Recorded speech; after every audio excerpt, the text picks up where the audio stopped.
Hello everyone, and welcome back to my channel. Today, we'll continue following the touching love story between LyTuDiep and CEO James, a journey of faith, resilience, and unwavering love. As you all know, after a major setback, Diep's health has become increasingly complicated.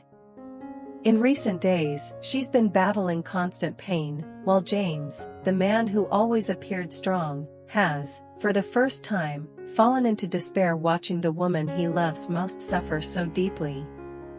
Will love be strong enough to help them overcome this pain? Does a miracle truly exist when faith is being tested on the thin line between life and death? Stay with me until the end of today's video to see how Diep's treatment journey unfolds abroad, and to find out where their love story will lead. After learning that Diep might lose her ability to have children, James fell silent. The hospital room turned utterly still. The only sound was the steady beeping of the heart monitor echoing in the heavy air. Diep turned her face away, tears rolling down her cheeks as she whispered through sobs. "I'm sorry, maybe God doesn't want me to be a mother anymore." James stepped closer and held her hand tightly. His voice was deep but unwavering. "Don't say that, Diep. I don't need anything else, as long as you're still here with me." From that moment, he decided he would never let her fight alone. James ran everywhere, filling out paperwork, contacting an international hospital in Australia, even when the doctor said the chances were only 20%. Still, he believed that even with just 1% of hope, he would hold on to it. The days of preparation passed quickly. James entrusted little Nee to his mother, carefully explaining every detail, his eyes filled with quiet pain. "I'll be with Diep for a while, Mom. Please take care of Nee for me, she needs you now more than ever." Mrs. Huyn silently nodded, holding her son's hand tightly. She said nothing, because in her eyes, faith spoke louder than words. On the day of departure, the sky was clear and bright. The airport loudspeakers echoed across the vast hall as crowds hurried past, each person lost in their own journey. Amid the bustling crowd, Diep sat in her wheelchair, wrapped in the soft pink coat James had chosen for her. She looked up at him, her eyes a mix of fear and fragile hope. James leaned down to adjust her scarf, his movements gentle, as if afraid to cause her pain. "I promise, no matter what happens, I won't leave you." She smiled faintly, her lips pale, but her eyes glowing with warmth. "As long as you're with me, I'll keep fighting." The airplane began to roll forward. The golden rays of the afternoon sun streamed through the windows, casting light on the two hands clasped tightly together. Outside, the sky stretched endlessly, opening the way to a new journey. A journey of fragile faith and a love daring to challenge fate itself. The sky over Sydney was bright and clear, yet so cold it numbed the skin. The first rays of morning sunlight spilled across the bluestone pavement, catching the silver shimmer of the distant ocean. The sea breeze carried a faint saltiness through the air, making the roadside trees sway gently, their rustling leaves whispering secrets to one another. The city bustled as always, but to James, everything felt muted, as though the world had drifted away, leaving only the frantic pounding of his heart and the steady wail of the ambulance cutting through the wind. The vehicle stopped before St. Mary's International Hospital, where glass towers glistened beneath the blue sky. Medical staff rushed to open the doors and pulled out the stretcher. James followed closely, his eyes bloodshot from sleepless nights and the long flight. Diep lay motionless on the stretcher, her face as pale as paper. Her skin was so translucent that faint blue veins showed beneath her wrist. Her lips were cracked, her breath thin and fragile as smoke. The blanket covering her fluttered lightly in the breeze, revealing a frail shoulder that made James's chest tighten. He sat beside her, clasping her cold, weakening hand in both of his, whispering near her ear as if afraid to lose even her faintest awareness. "Can you hear me, Diep? We're here now." The place that can help you get better. Her eyelids trembled open for a moment, then fell shut again, too weak to speak. But her fingers gave the slightest squeeze in his hand, a faint sign, yet it was enough to give James strength to keep breathing. The doctors hurried her into the emergency room, their clipped English commands echoing down the corridor. James trailed after them, his mind a blur of fear and fragile hope. He stopped before the thick glass doors, watching his own reflection in the sterile white light, a tall man, motionless, his hands clenched so tightly that the veins stood out blue beneath his skin. The hospital corridor stretched endlessly, footsteps tapping against the cold tile floor. The sharp scent of disinfectant filled the air, stinging his nose, making it hard to breathe. All around were unfamiliar faces, tired eyes, but to James, the whole world had narrowed to one person, Diep. The first days of treatment dragged by painfully slowly. Diep grew accustomed to the hum of machines around her, the 4 drips, the tubes, the rhythmic beep, beep, of the heart monitor. Each morning, the nurses replaced the 4-needle, the cold sting of injections piercing her fragile skin. The strong medication left her exhausted, her body reacting weakly. Many times she had to shut her eyes tight to endure the nausea and dizziness. Some nights, she murmured James's name in her fevered dreams, while he sat beside her, holding her hand, wiping away the cold sweat that gathered on her face. Whenever the doctors came for their rounds, James would stand outside the glass wall, following every movement, every expression. He didn't understand all the medical terms they used, but one look in their eyes told him enough: her condition hadn't improved. Once, he overheard the words infection risk, and it felt like something clenched around his heart, suffocating him. The days blurred together, stretching endlessly like a slow-motion film. James almost never left the hospital. He ate quick bites of a sandwich, drank lukewarm coffee, and went right back to her side. He often fell asleep in the hard plastic chair by her bed, waking only when Diep coughed softly or shifted in her sleep. Each time she opened her eyes, he smiled, a calm smile masking the exhaustion beneath his tear-red eyes. He fed her spoonful by spoonful of thin porridge, careful not to spill even a drop. He wiped the sweat from her forehead, adjusted her blanket when she trembled from the cold. Sometimes he simply stood there, gazing at her sleeping face bathed in sterile white light, wishing, with all that remained of his strength, to see her smile again, even just once. His love was no longer made of promises or flowers, but of quiet gestures, sleepless nights, and the silent companionship of waiting. Each glance, each touch, carried an unspoken vow. He would not give up. Even if there was only one chance left, he would stay. In that cold white room, among the smell of medicine and the steady hum of machines, James sat there, still holding her hand, eyes fixed on her face. As if the moment he looked away, she might disappear forever. One late winter afternoon, pale sunlight slipped through the hospital window, spilling onto the floor in faint, murky streaks. James sat quietly beside Diep's bed, gazing out the window where gray clouds drifted slowly across the cold Sydney sky. Diep's breathing was so faint that he could only hear it when leaning close to her ear.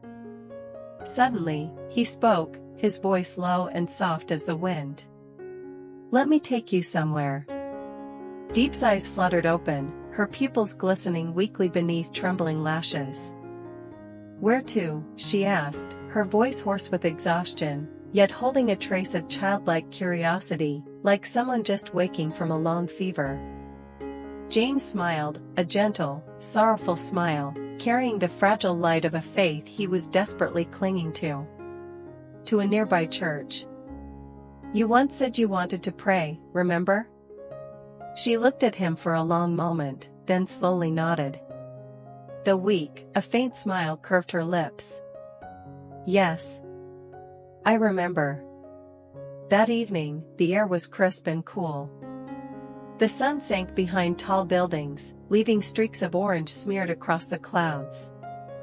The road leading to the small seaside church was lined with trees. Fallen leaves swirled in the wind, gathering around the wheels of her chair. James walked slowly behind, his hands steady on the handles, afraid that even a small misstep might cause her pain. The wind from the ocean was biting cold, carrying a salty dampness. Diep shivered, tightening the thin scarf around her neck. James immediately stopped, leaning down to pull up the collar of her coat, his voice tender, as though speaking into a fragile dream. "Are you cold?" She shook her head gently, a faint smile touching her lips. "I'm fine, as long as you're here." The church appeared beyond a row of eucalyptus trees, a tall arched roof, stained glass windows glowing in the fading light, scattering colors of red, gold, and blue across the old stone floor. Evening bells rang, slow and solemn, echoing through the still air like a distant call from heaven. James pushed the heavy wooden door open. It creaked softly, revealing a hushed interior filled with the faint scent of incense. Diep lifted her eyes toward the statue of the Virgin Mary at the altar, her gaze trembling with reverence and emotion. James carefully helped her out of the wheelchair, guiding her up the few stone steps.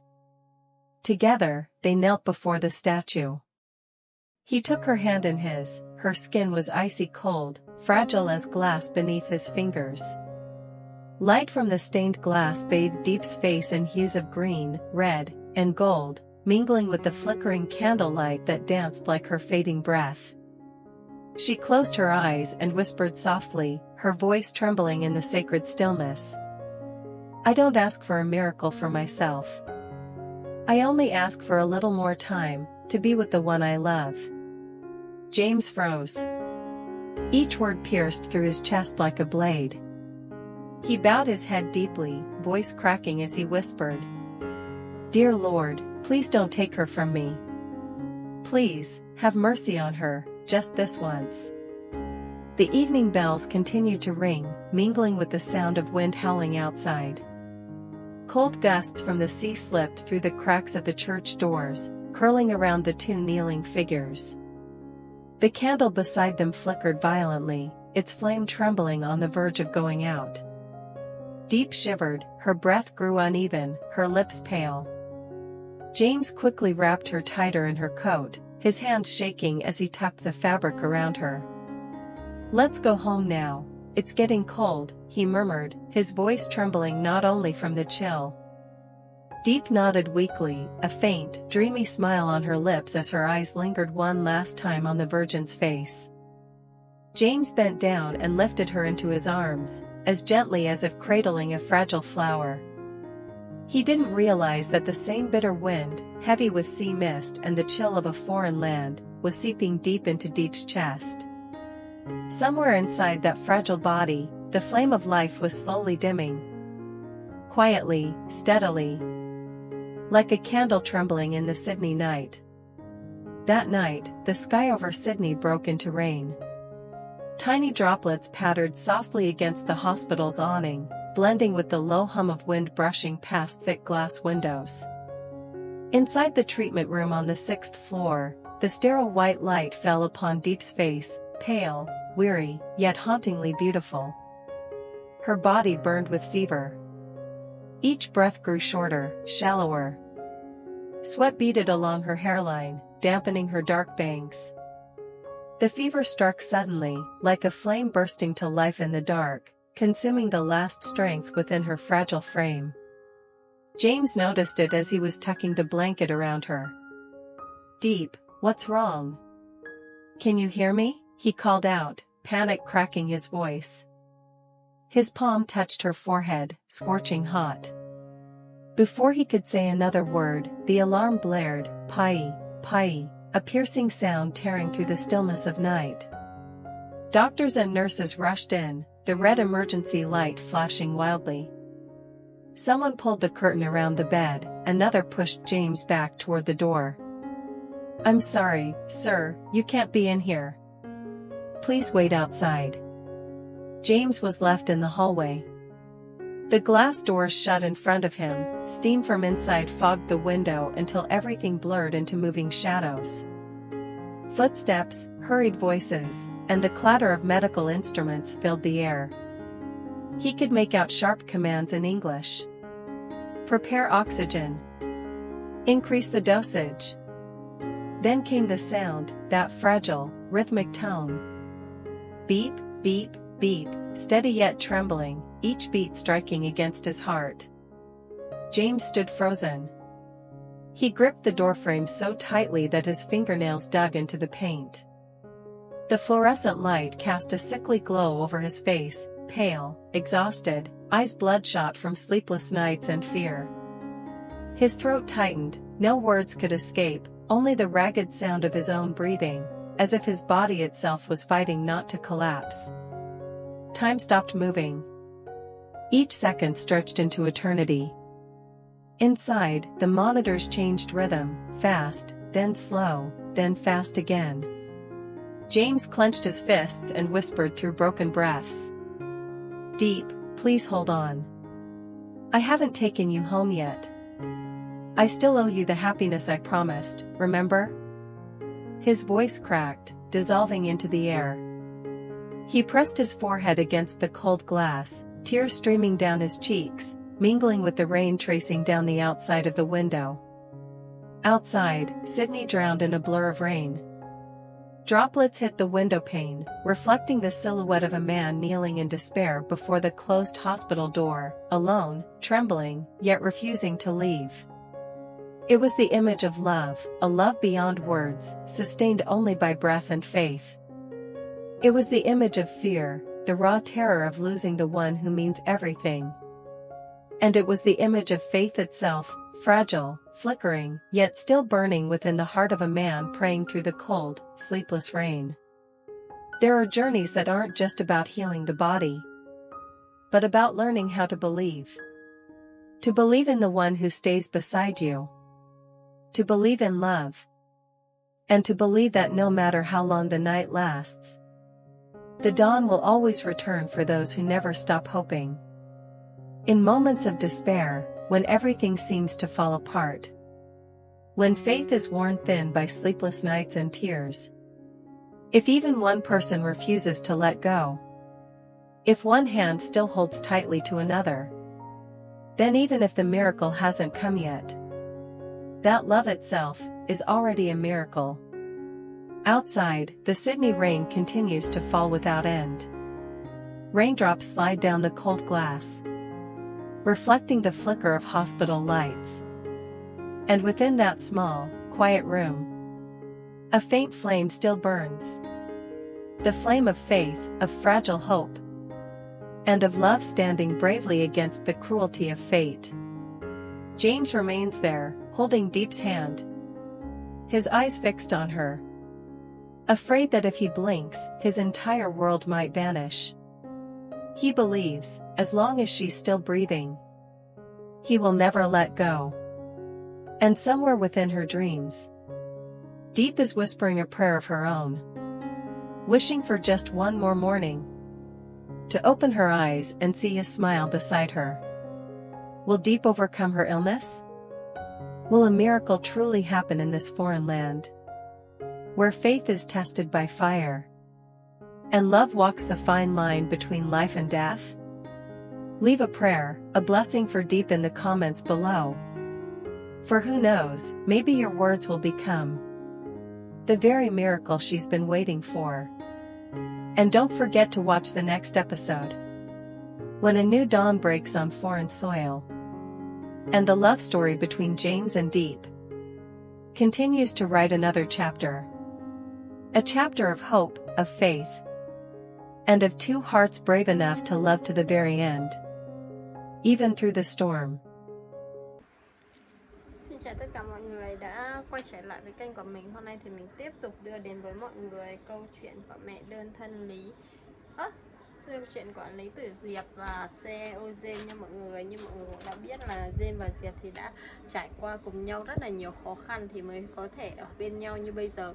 và cũng không ít lần là bao nhiêu khó khăn đã chia rẽ tình cảm của họ nhưng họ đều cố gắng vượt qua. Nhưng liệu lần này thì cả hai có thể vượt qua được không, trong khi bệnh tình của Diệp thì đang càng ngày càng trở nặng và không biết là có thể vượt qua không. Và mặc dù là CEO James đã đưa cô tận sang nước ngoài để chữa trị, nhưng mà mọi chuyện thì diễn biến nó không có tốt đẹp cho lắm. Mong rằng mọi người sẽ theo dõi các video tiếp theo của Diệp, cũng như là hãy để lại bình luận ở dưới video này để có thể cầu nguyện cho Diệp để có thể hồi phục sức khỏe và sớm quay trở lại. Và mong rằng phép màu sẽ xảy ra. Cảm ơn mọi người rất là nhiều. Hẹn gặp lại mọi người trong những video tiếp theo. Bye bye.